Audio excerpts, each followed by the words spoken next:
అసలు జర్మనీ ఎందుకు చూస్ చేసుకున్నావు? సో అసలు ఏంది అడగాలనుకుంటున్నా ఏంటంటే ఎగ్జామ్స్. వద్దు,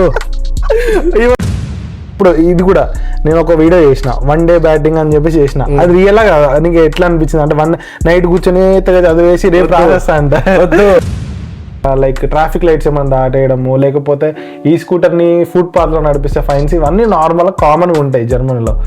కానీ మనోడికి జరిగి చాలా డిఫరెంట్. మనోడే చెప్తాడు, చెప్పసలు నీకు ఫైన్ ఎందుకు పడింది? 15,000 ఫైన్, అంతేనా?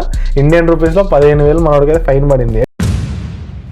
సో స్నేహిత్, నువ్వైతే ఇండియాలో ఒక స్టాండర్డ్ జాబ్ ఉంది నీకు, అండ్ మినిమం 10 lakhs ప్యాకేజ్ అవుతుంది నీకైతే. సో అవి రెండు వదులుకొని నువ్వు జర్మనీకి ఎందుకు వచ్చావు? ఆర్ ఎల్స్ వచ్చేవాళ్ళు రావచ్చా? సో నువ్వు వచ్చి 4 months అయింది, కానీ నీకైతే పార్ట్ టైం దొరికేసింది కదా. ఇప్పుడు నువ్వు పార్ట్ టైం చేస్తున్నావు కదా. చేస్తున్నావు. సో మనం మెయిన్ ఫాలోవర్స్ అండ్ సబ్స్క్రైబర్స్కి అసలు జర్మనీకి వస్తే పార్ట్ టైం దొరకడం చాలా కష్టం, జర్మన్ లాంగ్వేజ్ రాకపోతే అసలు తీసుకోరు అనే ఒక దాంట్లో ఉంటారు. సో నీ పార్ట్ టైం రావడానికి నువ్వేం చేసావు? ఫస్ట్ ఆఫ్ ఆల్ 4 months అయింది 4 months అయింది ఆల్మోస్ట్, మార్చ్లో వచ్చినా కాబట్టి. ఒక 2 positives అండ్ 2 negatives చెప్పు. Okay, presenting you Snehith. 4 months అవుతుంది అంతే వచ్చి మనడు. మొత్తం జర్మనీ అంతా ఇట్లా గ్రేగా ఇచ్చేస్తాడు నీట్గా. సో మనం అయితే కొన్ని క్వశ్చన్స్ అయితే అడుగుదాం చాలా వరకు. అసలు జర్మనీ ఎందుకు చూస్ చేసుకున్నావు? ఈ క్వశ్చన్ అదే ప్రశ్న అంటావా? ఇక్కడికి రావడానికి ఫస్ట్ ఒక మెయిన్ పర్సన్, ఒక కారణం సందీప్ అన్న ఫ్రెండ్. మేమిద్దరం ఓ స్టీల్ ప్లాంట్ లో పనిచేసినప్పుడు నేను ప్రొడక్షన్ లో పనిచేసేవాడిని, వాడు మెయింటెనెన్స్ లో పనిచేసేవాడు. చాలా మందికి తెలిసే ఉంటది, ప్రొడక్షన్, మెయింటెనెన్స్, ఎలక్ట్రికల్, మెకానికల్ అట్లుంటాయి. సో నేను ప్రొడక్షన్ లో, వాడు మెయింటెనెన్స్ లో పనిచేసేవాడు. ఓకే, ఒకసారి నైట్ షిఫ్ట్ కి రమ్మంటారు, ఒకసారి డే షిఫ్ట్. ఎప్పుడు ఏ షిఫ్ట్ లో ఉంటామో మాకే తెలీదు. ఒక వర్క్ లైఫ్ బ్యాలెన్స్, ఈ వర్డ్ ఆడు బాగా మాకు అలవాటు చేశాడు, వర్క్ లైఫ్ బ్యాలెన్స్ అని. మామ జర్మనీలో వర్క్ లైఫ్ బ్యాలెన్స్, మామ జర్మనీలో అది, జర్మనీలో ఇది. వాడికి ఎక్కడ ట్రిగర్ అయింది ఏందో తెలియదు కానీ మెల్లమెల్లగా నా మైండ్ లో కొంచెంగా ఎక్కిచ్చి ఈ పదాన్ని బేస్ చేసుకొని మా ఇద్దరికి ఏపీఎస్ అప్లై చేశాడు వాడు. అక్కడ నుంచి స్టార్ట్ అయింది జర్మనీ అని. ఫైనల్ ఇట్లా ల్యాండ్ అయిపోయినాం. వార్ జరిగే టైంలో అప్పుడు వార్ జరుగుతుండే, ఈ మిడిల్ ఈస్ట్ వార్ ఉండే. సో అదే టైంలో వచ్చేసాం. నైస్. ఓకే, ఫైనల్ అయితే అట్లా ఎండ్ అప్ అయిపోయినావు జర్మనీలో. ఫైనల్గా అయితే వచ్చేసాం. సో నెక్స్ట్ క్వశ్చన్ చాలా ఇంపార్టెంట్. సో నార్మల్గా ఇండియాలో ఉండిపోదామని కొంతమంది అనుకుంటారు, లైక్ మంచి ప్యాకేజ్ ఉంది, అక్కడనే ఉండిపోదాము అని చాలామంది అనుకుంటారు. జర్మనీ ఎందుకు బాగా డబ్బులు వస్తాయి, తొందర సెటిల్ అవ్వచ్చు అని అనుకుంటారు చాలామంది. సో నీ కేసు నేను కూడా అలాంటారా? ఇండియా వదిలేద్దామని చాలా మందికి అనిపించదు, ఎందుకంటే మన కంట్రీ ఆ ఫ్రీనెస్ అదంతా ఉంటుంది మనకి. కానీ నీ కేసులో అసలు ఇండియాని ఎందుకు వదిలేసి ఇలా జర్మనీకి స్టడీస్ కోసం ఎందుకు వచ్చావు అని తెలుసుకోవచ్చు అని. అదే మా ఫ్రెండ్ సందీప్ ఒక మెయిన్ మోటివేటర్ అయితే రావడానికి. సెకండ్ది ఏంటంటే మాస్టర్స్ డిగ్రీ నిజంగా చేయాలని ఉండే. ఎందుకు, ఇంకోటి జర్మనీలో కొంచెం క్వాలిటీ ఎడ్యుకేషన్, ఫ్రీ ఎడ్యుకేషన్ ఉంటుంది. సో ఈ 2 points కూడా ఉండే, క్వాలిటీ ఎడ్యుకేషన్, ఫ్రీ ఎడ్యుకేషన్ అని. సో మాస్టర్స్ కూడా చేద్దాం కదా. ఇప్పుడు బీటెక్ అంటే చాలా కామన్ అయిపోయింది. ఇంకా మనం కూడా ఆ బీటెక్ కూడా ఏదో అలా నెట్టుకుంటూ అలా తీసుకొచ్చాం. మన బ్యాక్ బెంచర్నే అలా వచ్చింది కదా. ఈసారి మాస్టర్స్ మనం ఇండస్ట్రీ ఎక్స్పీరియన్స్ వచ్చింది, ఒక గ్లోబల్ ఎక్స్పోజిషన్, ఇంకా ఒక మంచి డిగ్రీ, వాల్యుబుల్ డిగ్రీ కూడా ఉండాలి అని చెప్పేసి ఇంకా జర్మనీకి ఫ్లైట్ ఎక్కేసా. ఓకే, వచ్చి 4 months అయినా కానీ మ్యాక్సిమం జర్మనీ అసలు ఏంటి అని మన ఆల్రెడీ దున్నేసినాం ఆల్రెడీ. ఏం లేదు, బట్ స్టిల్ కొంచెం ఇప్పుడు నీలాగే చాలా మంది ఫ్రెండ్స్ కొంచెం ఎడ్యుకేట్ చేసి, గైడ్ చేసి ఆ వరకు అయితే వచ్చేసింది మనకి. సో అసలు ఏంటి అడగాలనుకుంటున్నా ఏంటంటే ఎగ్జామ్స్. వద్దు, అది గుర్తు చేయకు సామి. జర్మన్ ఎందుకు, ఇండియాలో నువ్వు బీటెక్ ఎగ్జామ్స్ రాసినావు కదా సెమిస్టర్, అట్లా లేవా? 2 ఒకటి కాదు, 2 ఒకటి కాదు.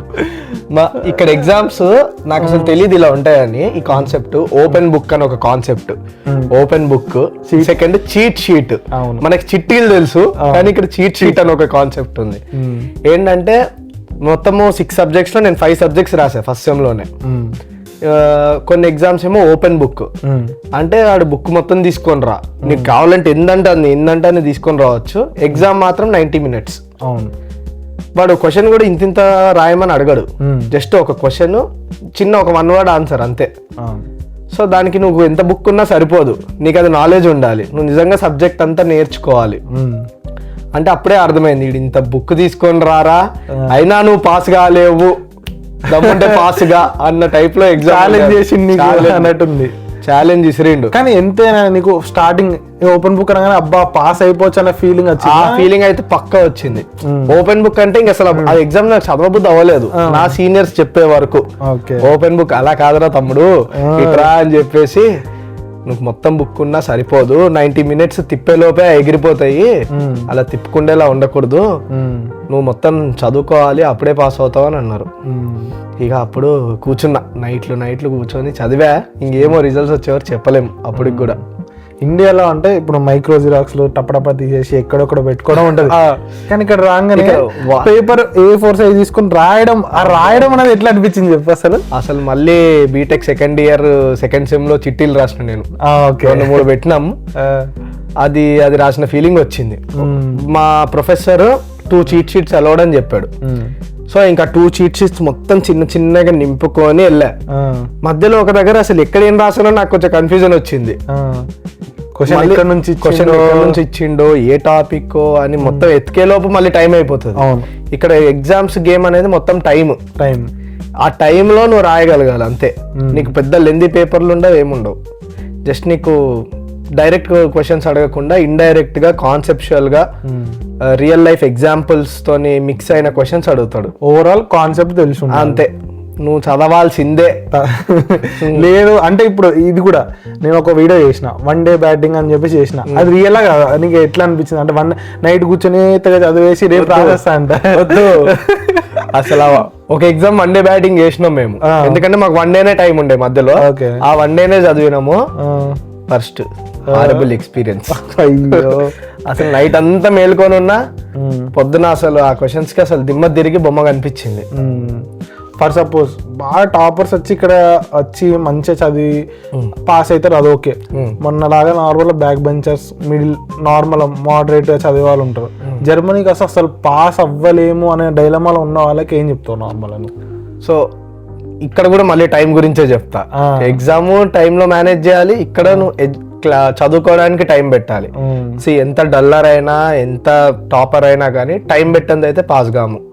కూర్చొని డైలీ కాకపోయినా ఎగ్జామ్స్ వస్తున్నా ఒక 1 month ముందు నుంచి అన్ని సబ్జెక్ట్స్ కొంచెం కొంచెంగా ఒక 2 hours 3 hours డైలీ కూర్చొని చదువుకుంటే పాస్ అవ్వచ్చు. అంటే ఓవరాల్ గా స్కూల్లో ఎట్లా చదువుకుంటున్నాము, హోంవర్క్ చేసిన ఇంటికి రాగానే ఏం చదివి ఈ రోజు ఏం చెప్పిళ్ళు ఆ టైప్ లో అంతే. డైలీ కొంచెం టైం అయితే పెట్టాలి. సో ఏ స్టేజ్ లో ఉన్నా లైక్ మోడరేట్ అయినా బ్యాంక్ బెంచర్ అయినా ఎలా అయినా, ఆ బ్యాంక్ బెంచర్ అంటే అసలు చదవడానికి కాదు అన్ని యాక్టివిటీస్ ని కవర్ చేస్తారు చూసినావా, అలాంటి వాళ్ళు కూడా మనలాంటి వాళ్ళు ఇక అంతే అన్ని చేయొచ్చు అంటావు. రావచ్చు ఎగ్జామ్స్ అంటే తెగ భయం. ఎగ్జామ్స్ అంటే పాస్ అయిపోతాం, మంచి మార్క్స్ కూడా వస్తే నువ్వు క్లాస్ టాపర్ కూడా అవుతావు. జస్ట్ మనం కొంచెం టైం పెట్టాలి, కొంచెం మరీ అంత కూడా కాదు. అన్ని యాక్టివిటీస్ చేసుకుంటూ కొంచెం టైం పెడితే పక్కా పాస్ అయిపోతాం. సో మనోడు వ్యూ అయితే ఇది 4 months లో ఇంత అర్థం అయిపోయింది మనోడికి సినారియో, ఎందుకంటే ఫస్ట్ సెమిస్టర్ డైరెక్ట్ దెబ్బ గట్టిగా పడ్డది మనోడికి కదా. సో నెక్స్ట్ క్వశ్చన్ లోకి వెళ్ళిపోయాం. సో నువ్వు ఇండియాలో ఆల్రెడీ చిన్నప్పటి నుంచి ఉన్నావు, ఓకే. 4 months అయింది 4 months అయింది ఆల్మోస్ట్, మార్చ్లో వచ్చినావు కాబట్టి. ఒక 2 positives and 2 negatives చెప్పు. అంటే నీకు అనిపించింది లైక్ ఇండియాతో కంపేర్ చేస్తే జర్మనీలో నీకు ఏదైనా ఇలా అనిపించింది, దీంట్లో ఒక 2 positives 2 negatives చెప్పేసి అంతే. ఓకే, జర్మనీలో పాజిటివ్స్ అంటే రూల్స్ కొన్ని ఉండడం పాజిటివే. అంటే రోడ్డు దాటేటప్పుడు కానీ సిగ్నల్స్ ఫాలో అయ్యే టికెట్స్ కానీ, నీకు ఎక్కడ స్కాములు కూడా చాలా మంది అందరు మనుషులు స్కాములు కూడా చేయకుండా నీతో ప్రాపర్ గా ఒకటి మాట్లాడుకుంటే అదే చేస్తారు. సో అదొక పాజిటివ్ నాకు అనిపించింది.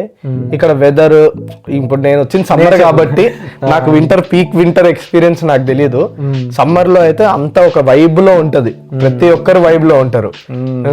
ఇందాక మీ రూమ్ కి వస్తుంటే చూసావు కదా, ఒకడు చిన్న బనియన్ వేసుకొని ఒక బీర్ పెట్టుకొని మరి ముందు ఇలా కూర్చొని రోడ్డు పక్కనే బాల్కనీ ఫుల్ వేడి ఉంటుంది. ఎలాంటి వేడి అంటే ఇండియాలో ఆ వేడికి మనం నార్మల్ గా మేనేజ్, అంత వేడి చూసినా మనమే, ఇక్కడ ఉడకపోతే మనం తట్టుకోలేము. అలాంటిది జర్మన్స్ ఏం చేస్తారంటే ఇక మొత్తం టీషర్ట్ ఇప్పేసి అట్లా బాల్కనీలో వేసుకొని ముందు బీర్ బాటిల్ చిల్లు పెట్టుకొని తాగుతా ఉంటారు. అంతే, వాళ్ళకి చుట్టూ ఏమనుకుంటారో సంబంధం లేదు వాళ్ళకి. మళ్ళీ ఎవరు ఇట్లా ఆగి కూడా చూడరు, ఎవరు వైబ్ వాళ్ళది అన్నట్టు. సో ఇది సమ్మర్ లో వెదర్ పీపుల్ వేడిగా ఉన్నా కానీ వైబ్ అయితే నాకు బాగా నచ్చింది. సో ఇవి పాజిటివ్స్. నెగిటివ్స్ ఒక రెండు చెప్పు. రెండు నాకు బాగా నెగటివ్స్ అనిపించింది అంటే, నేను హైదరాబాద్ లో తిరిగి పెరిగినోడిని. అసలు రాత్రి 12కే నేను బయటికి వెళ్తా, 10 దాటిన తర్వాత 10 దాటితేనే బయటికి వెళ్తా నేను. అలాంటిది ఇక్కడ 10 o'clock అన్ని క్లోజ్, 10కి అన్ని క్లోజ్. అసలు నీకు సౌండ్ కూడా రాకూడదు. సౌండ్ వస్తే పక్క నుంచి డైరెక్ట్ కంప్లైంట్ వెళ్ళిపోయి పోలీసు వాళ్ళు కూడా వస్తారు. అంత సీరియస్ గా ఉంటది అది. ఇంకా సాటర్డేస్ సండేస్ అన్ని క్లోజ్. ఫేస్ షిఫ్ట్ సడన్ గా ఇట్లా అసలు నాకు అసలు అది ఇబ్బందిగా అనిపించింది స్టార్టింగ్ లో. ఇప్పుడు 4 months లో కొంచెం అలవాటు పడ్డా గానీ ఆ స్టార్టింగ్ లో ఇదైతే నాకు అసలు కొంచెం డిఫరెంట్ గా అనిపించింది. సాటర్డే సండేస్ క్లోజ్ అవ్వడము, 10 దాటితే సౌండ్ బయటికి వెళ్ళకపోవడము. 10 దాటితే సౌండ్ ఎనీ డే, ఏ రోజు 10 దాటి సౌండ్ బయటికి వెళ్తే డైరెక్ట్ పోలీసు వాళ్ళు దిగుతారు. పోలీస్ అయి కానీ చాలా రూల్స్ అనేది కొంచెం చాలా స్ట్రిక్ట్ గా ఉన్నాయి. ఓకే, నెక్స్ట్ సెకండ్ది ఏంటి, ఫైన్స్. ప్రతి దానికి ఫైన్స్ పడుతూ ఉంటాయి. మనం ఇండియాలో 100-200 అంటేనే అరే ఏంద్రనైనా 100-200 దీనికి అనేది సడన్ గా 10,000 20,000 అనేసరికి ఇండియన్ రూపీస్ లో మనం అసలు తీసుకోలేము. అవును. సో నెక్స్ట్ కూడా అది మాట్లాడదాం. నెక్స్ట్ క్వశ్చన్ అదే ఉంటుంది మనోడికి. అది చాలా ఇంట్రెస్టింగ్ ఉంటుంది. ఎట్లా అంటే అసలు దీనికి కూడా అసలు డబ్బులు కట్ చేస్తారా అన్నట్టు ఉంటుంది మనోడికి. నాకు తెలిసింది అది, నేను అడుగుతా ఒక నిమిషం. సో అది తెలిసిపోయింది, అన్ని బయటికి తీద్దాం. తెలిసిపోయిందని చెప్పినా కదా. సో నార్మల్గా ఫైన్స్ ఉంటే అని అందరూ తెలిసి, ఇట్లా ట్రాఫిక్ రూల్స్, ఇలా సైన్స్ ఏమన్నా తెలియకుండా దాటేయడము, లైక్ ట్రాఫిక్ లైట్స్ ఏమన్నా దాటేయడము, లేకపోతే ఈ స్కూటర్ని ఫుట్పాత్లో నడిపిస్తే ఫైన్స్, ఇవన్నీ నార్మల్గా కామన్గా ఉంటాయి జర్మనీలో. కానీ మనోడికి జరిగి చాలా డిఫరెంట్. మనోడే చెప్తాడు, చెప్పసలు నీకు ఫైన్ ఎందుకు పడింది? 15,000 ఫైన్, అంతేనా? ఇండియన్ రూపీస్ లో 15,000 మనోడికి అయితే ఫైన్ పడింది. ఎట్లా